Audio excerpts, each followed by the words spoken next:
Hi, welcome to our channel of IGNOU Audiobooks. Indira Gandhi National Open University, School of Continuing Education, Certificate Programs, Certificate in Food and Nutrition, CFN, CFN-3.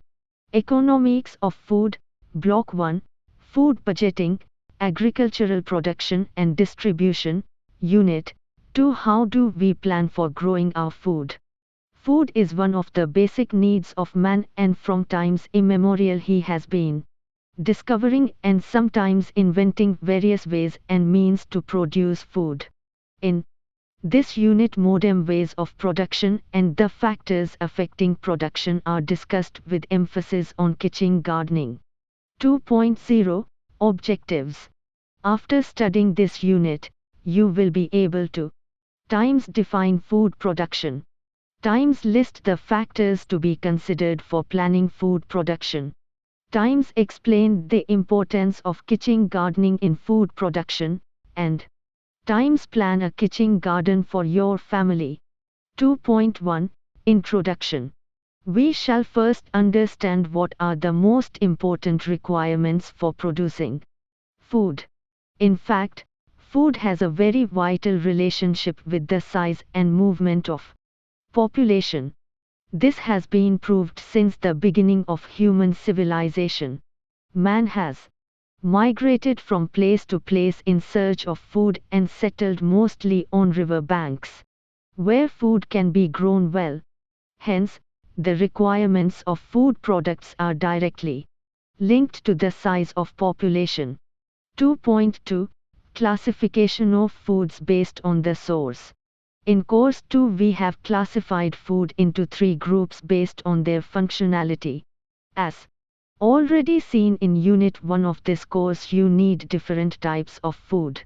Your food needs range from basic cereals like wheat, rice, jowar, etc., to pulses, oils, sugars, vegetables and fruits, milk, eggs, meat, fish, etc. You know that each type of food needs different types of resources for its production.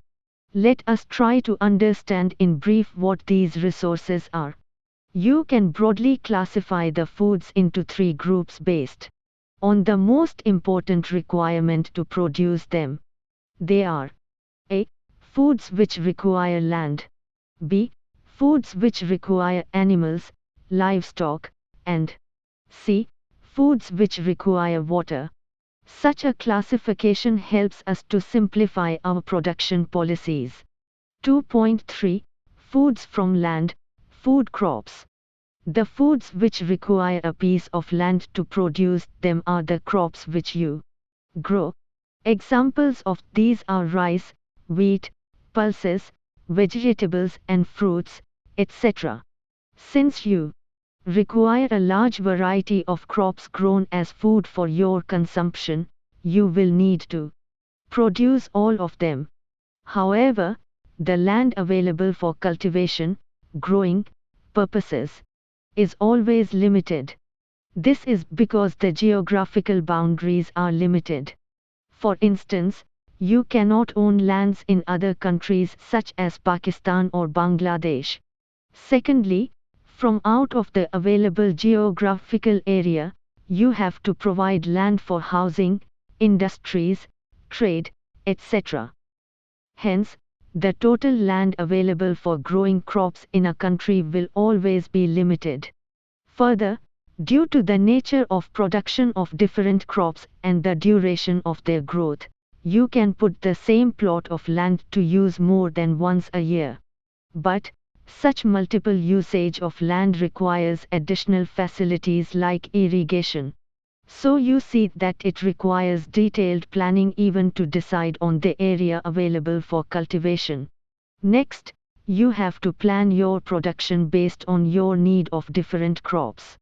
For example, the quantity of rice needed, wheat, pulses, sugarcane, groundnut and other foodstuffs. In different parts of our country, people have different food habits.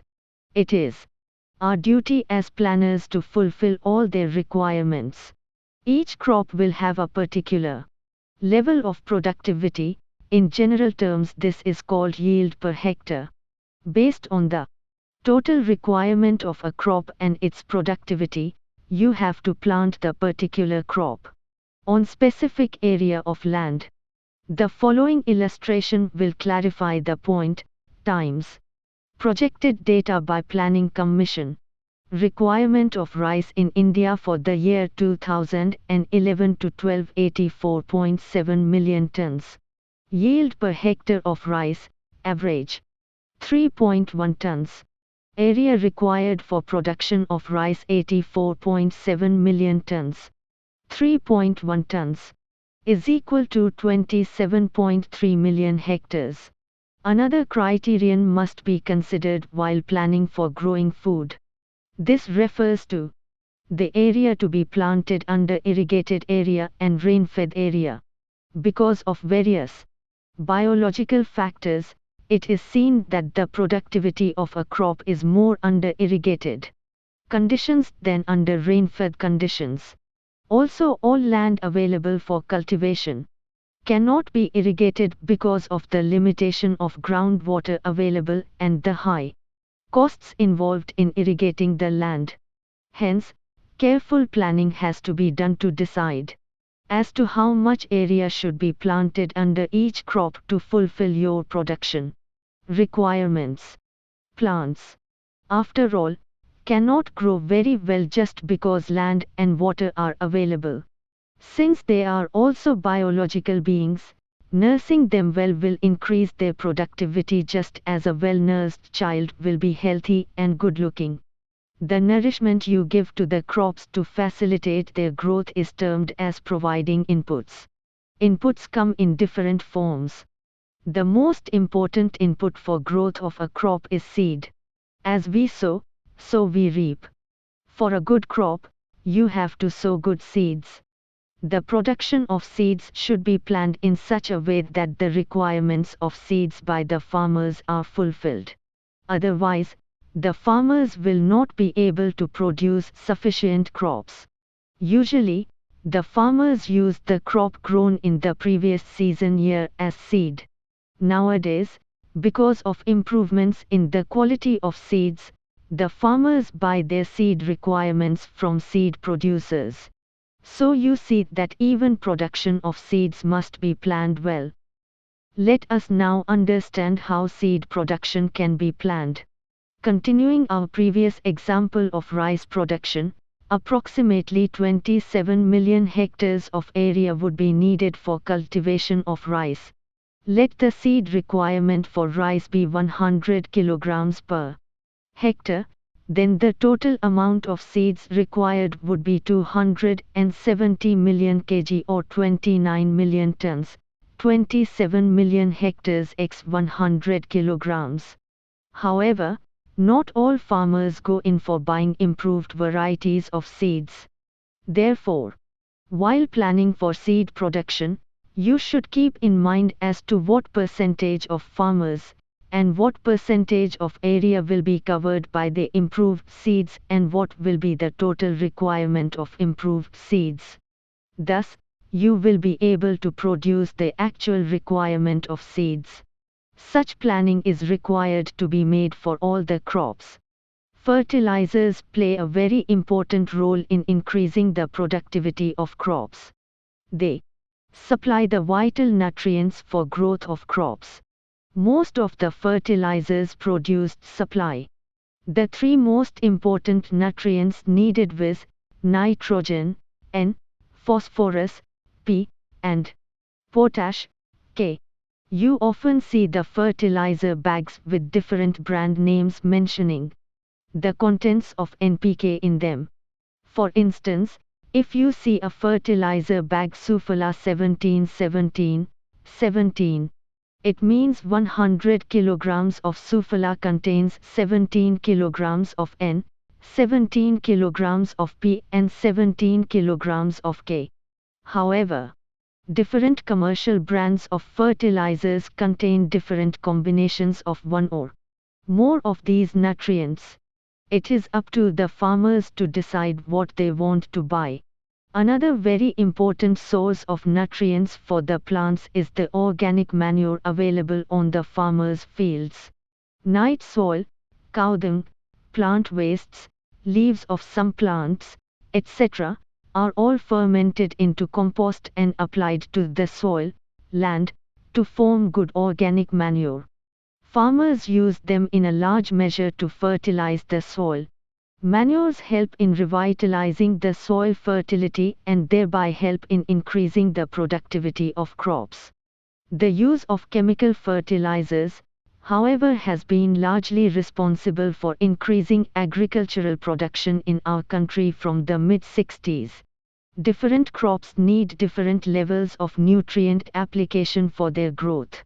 This depends upon the soil type, the crop, the agroclimatic zone, irrigated or otherwise, etc. The agricultural scientists throughout the country conduct research on the fertilizer requirements for different crops in different locations and recommend the levels of application of fertilizers. These recommendations for individual crops can be considered for working out the requirements of each crop and thereby the total fertilizer requirements for the whole country. There are some other minor, though important, nutrients like zinc, iron, etc., which have to be applied to the soil for improving its productivity. All these factors must be taken into consideration to work out the total fertilizer requirements, and production must be properly planned to meet these requirements. If we are not able to produce all our requirements at home, then we can import some of them in required quantities from other countries. Potassic fertilizers, for instance, cannot be produced in India since we do not have the necessary inputs. So we import them from abroad. Besides fertilizers and manures, we need plant protection chemicals. These are needed for protecting the crops from the attack of various pests and diseases. Without them, the crop yields will be low.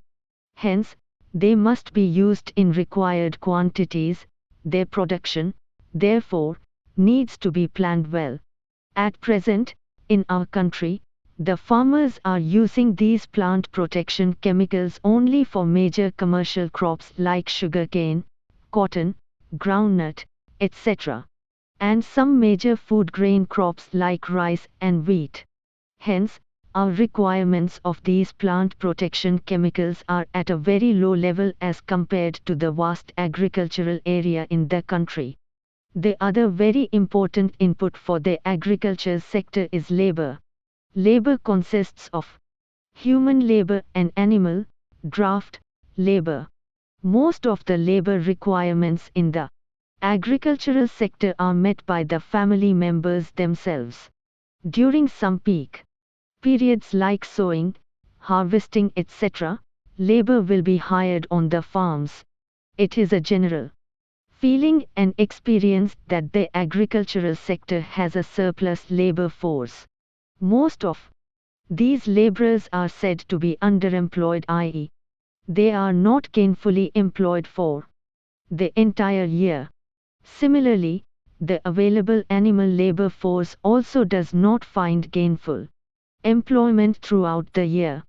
However, the agriculturists, especially the small farmers, do not find the labor force adequate for their agricultural operations.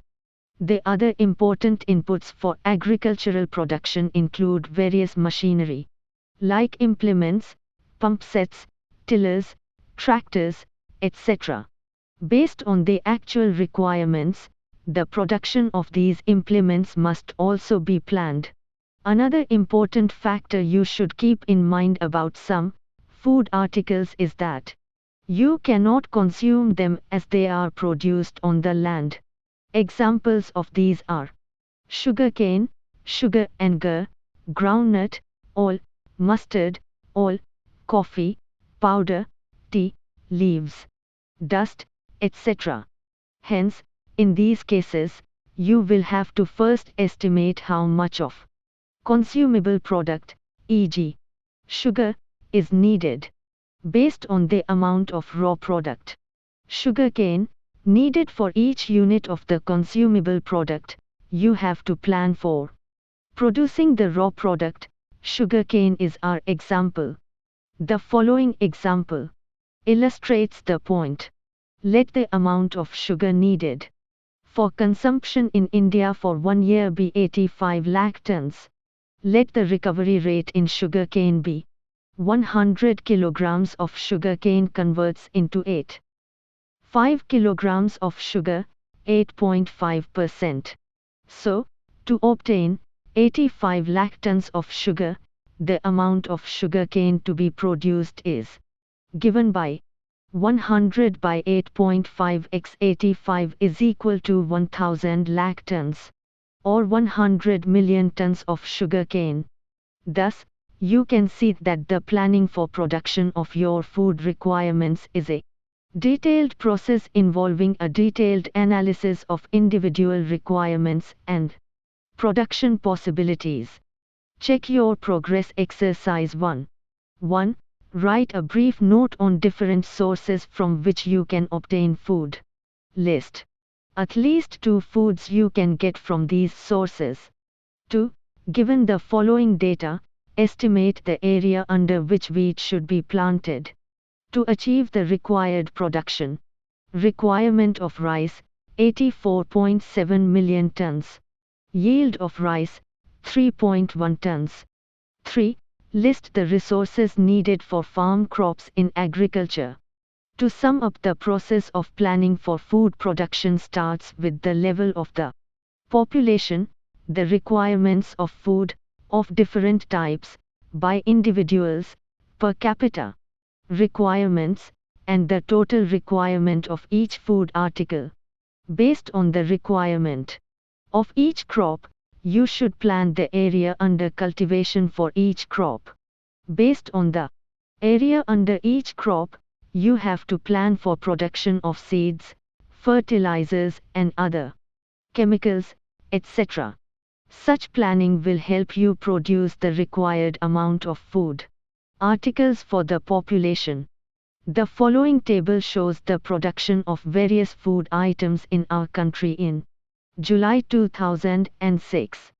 Table 2.1 Production of flour 09D crops in India during July 2006 in million tons. Look at the screen for table content. You are listening to this audiobook on Audio Learn IGNOU. 2.4 Foods from animals, livestock. The productive resource in these types of food is the animal itself. Hence the animals which are used for production are referred to as livestock, meaning the stock of resources consisting of live animals. Livestock form a very important source of production of food. The types of food consumed from them include milk, eggs, and meat. Each of these foods form an important component of the human diet. As is well known, these foods supply the most vital proteins for the body. In most of the Western countries, livestock, in the form of meat, form the staple food. In our country, we use milk and eggs mostly to meet our protein requirements along with pulses and cereals. The animals which supply different foods are cattle, cows and buffaloes, poultry, birds, sheep, goats, pigs and other minor animals. Hence, the major factor which decides the level of production is their population itself, i.e., the total number of animals available. The information on the population of livestock is published by the Government of India every year. This is done based on the livestock census conducted once in 5 years. These data form the basis for planning the production in this sector. Livestock will thrive on feeds and fodder. Hence, any planning for livestock products should include production of feeds and fodder. In fact, the 1987 drought in our country, which was widespread, had shown that without sufficient production of fodder, the survival of cattle would become a very difficult proposition. Similarly, poultry birds need different types of feeds which have to be available in sufficient quantities. It has been a practice to leave the cattle for grazing on grasslands for a long time. Also, the farmers feed the straw of the crops to the cattle. In this way, the cost of feeding the animals will be low. However, with a number of improvements in the breeds of cattle and other animals, and also with the farmers becoming more commercial, the use of concentrates as feed for animals is becoming more important.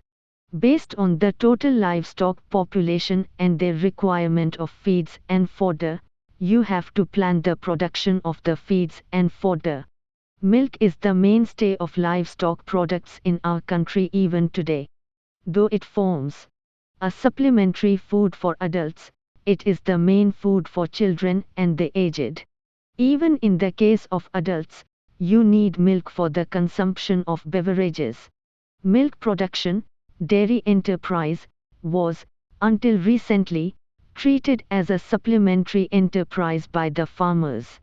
This was because farmers used to rear cattle to supplement their incomes. They were not very concerned about the improved breeds, concentrates, etc. But now, with the support of different government programs for milk production, the farmers with dairy enterprises have become more business-minded. We shall discuss the different programs later in Unit 6. So, you see that it is important to foresee the requirement of milk for the whole country based on the needs of individuals, plan for the total livestock required, their feed and fodder requirements so that the needs of the population can be met. Similarly, the poultry programs need careful analysis. However, since eggs and broilers are not consumed by the entire population, their total production requirements will be less than those of milk and other important crops like rice and wheat. We shall study these in detail in Unit 5. Regarding the food supplies in the form of meat and its products, the major source of their supply comes from sheep, goats and poultry. It is very difficult to obtain centralized data. However, you should remember that these items form a very important source of nutrition in the diet of the non-vegetarian population. Please recall that we have already included these items in our family budget in the previous unit. 2.5 Foods from water. Fish. Fish is the only major food you can obtain from water. There are also other minor foods which you get from water but they are not in extensive use, crabs for example. The art science of growing and harvesting fish is called pisciculture. There are two major sources of fish, viz., marine fish and inland fish. Marine fishing is the activity of fishing undertaken in the seas for which international boundaries are very well defined. Inland fishing, on the other hand, is cultivating and harvesting fish in the inland waters. This includes rearing of fish in artificial lakes and ponds.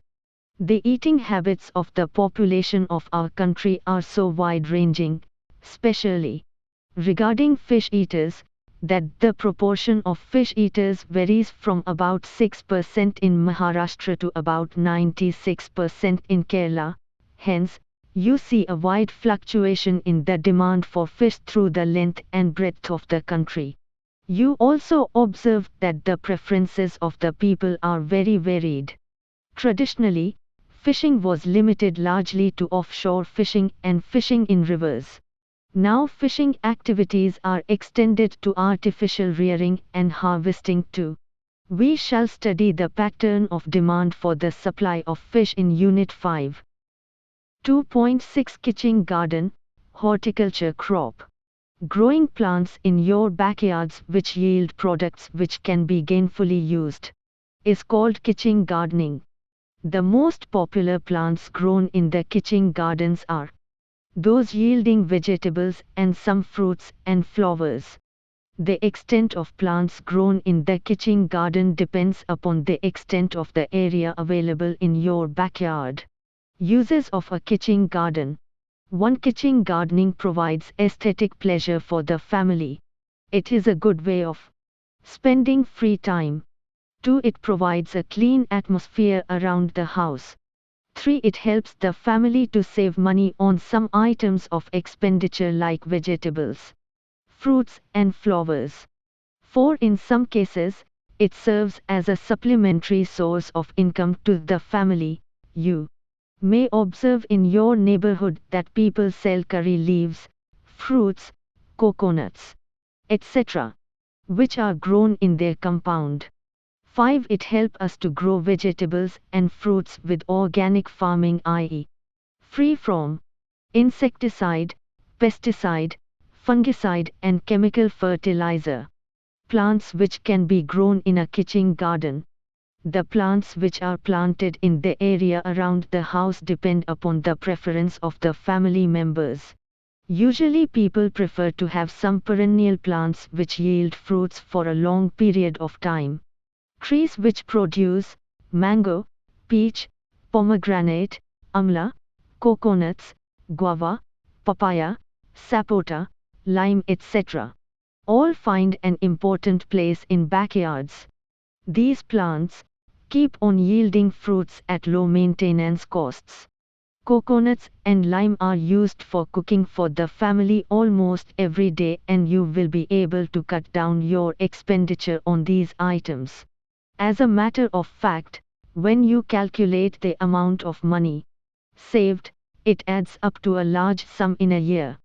The fruits like sapota, guava, papaya, peach, pomegranate, and mango, on the other hand, provide nutritious and fresh commodities to the family. Children enjoy these fruits which are grown at home. They can get their requirements almost at will. By growing them at home, you can also avoid buying poor quality chemically treated and stale fruits from the market. Flowers which are usually grown in the garden are roses, jasmine, chrysanthemums, tuberoses, gladiolus, carnation, annual flowers, etc. Depending upon the location of the house and the preference of the family. You might have observed that ladies in some parts of our country are very fond of wearing flowers. Also, flowers have a very important place in the performance of puja, eye decorations for festivals and other functions.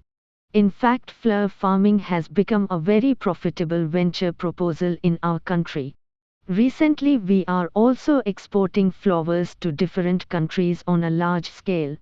But, as far as kitchen gardening is concerned, you can grow flowers only to meet your own requirements and focus on fruits and vegetables for the family.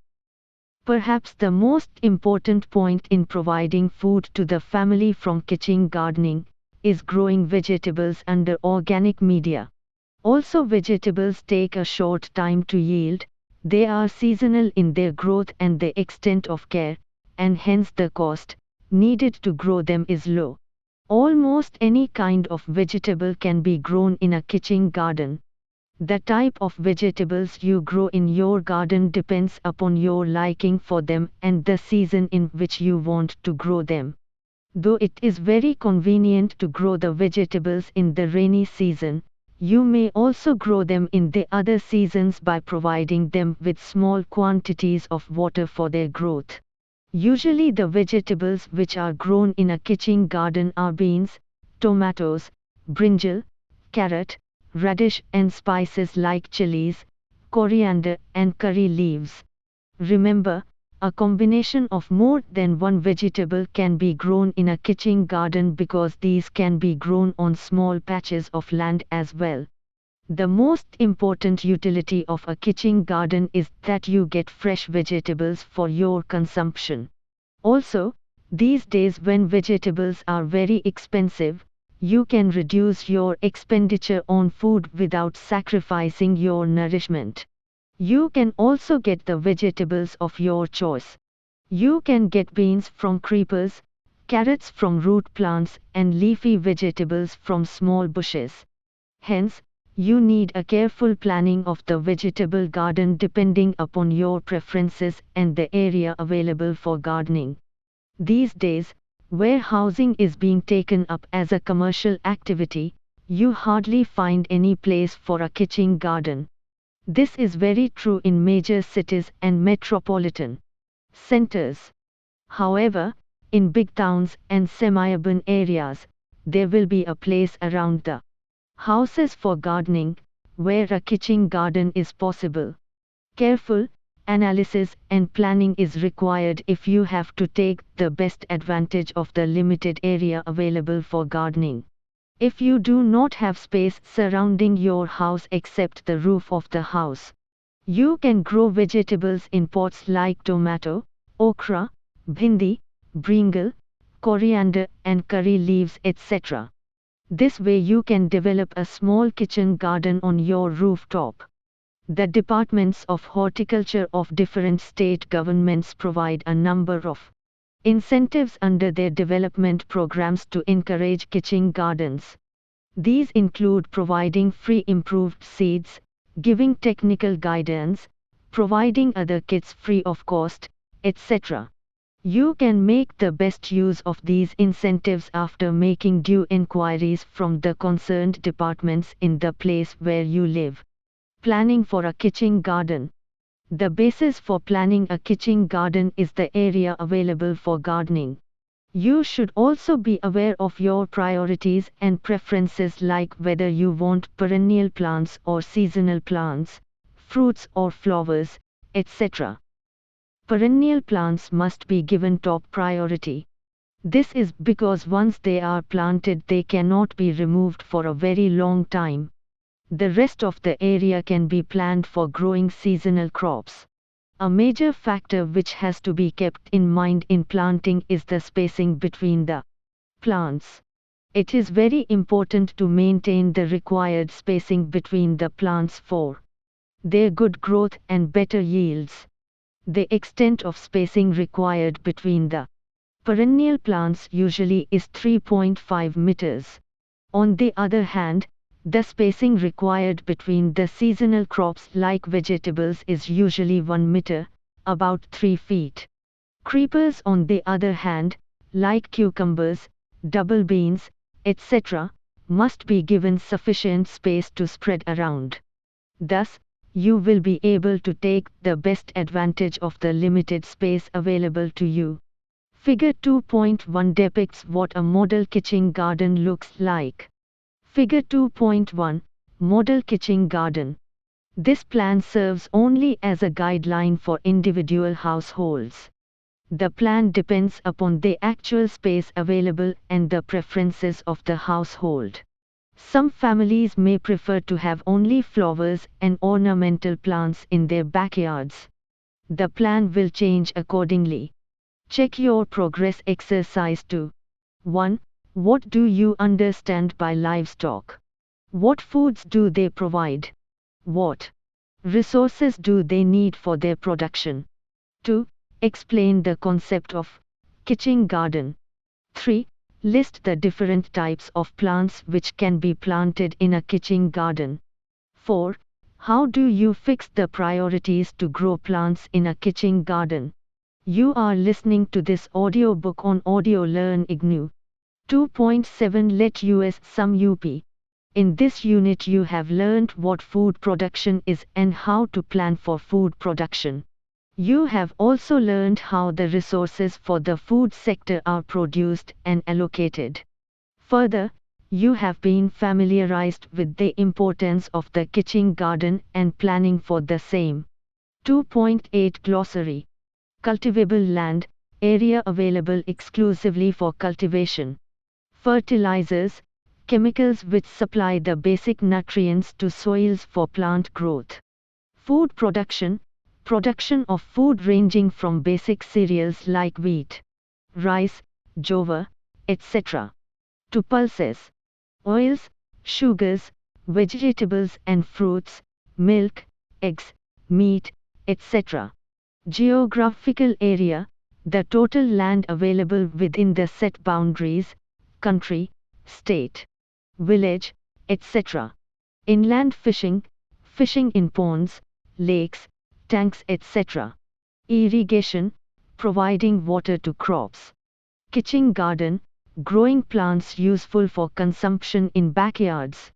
Livestock, animals of different types used for producing food and for other purposes. Marine fishing, fishing in the sea. Perennial plants, plants which yield output year after year. Pisciculture, the art science of rearing and harvesting fish. Productivity, yield per hectare of a crop. Resources, necessary ingredients, raw materials, needed to produce output. Resource inputs, requirements to reproduce a particular type of food such as foods grown on land, foods of animal origin and foods obtained from water. Thank you, we will see you in the next video.